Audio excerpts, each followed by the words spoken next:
Well, when I was a child, that was some 82 years ago. So we would go in our Sunday school class, and we had a book that we studied our lesson out of before we got to Sunday school. And the teacher would ask us questions about the lesson, and we would learn Bible verses from that lesson from memory. We did not have the very many things like toys or any of those type of things. We had to sit very quietly and listen to our teacher. I had many good Sunday school teachers. I remember especially Evelyn Henson was one of my teachers. I remember going out to her house after church, and we had fried chicken, and we played softball out in their yard afterwards. And you know, Evelyn Henson is still in this church, and until just recently she was teaching a class. So she had a long career of teaching. I'd also like to tell you about another favorite teacher. This teacher taught boys about 9 or 10 years old. He was my dad. And he loved to take one boy at a time out to his farm.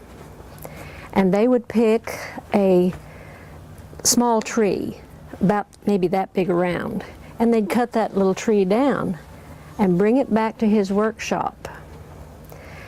And he'd put it on his machine that was called a lathe, and it was run by electricity, and it would turn that log around and around and around, and he'd hold a sharp tool against it, and very slowly that old ugly log would turn into a baseball bat for that boy.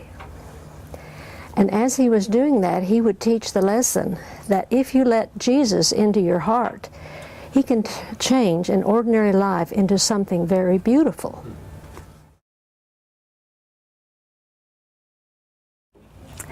My favorite Sunday school teacher was Harry Hopkins. He was my Sunday school teacher when I was a sophomore in high school. And I think he was probably my favorite because he and Nina were good friends with my parents, and since that time he and Nina have taken a special interest in me, have remained friends all through the years, and stayed in contact with me. Well, I came here and joined this church when we first moved to Norman for me to go to school at OU. And that was 55 years ago. Do y'all know anybody that's 55 years old? They're kind of old to you, I'll bet.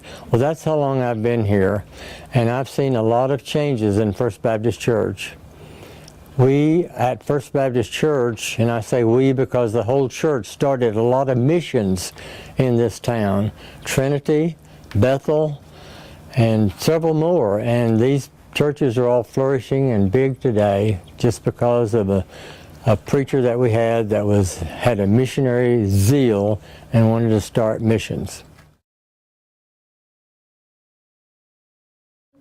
It was really neat. I went down on March the 30th in 1952, which is a long time ago, and I went down in the morning service with a friend, went home and told my mom and dad that I had gone down.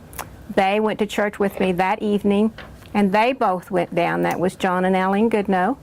And we were all baptized, the three of us, the next Sunday by Preacher Howell.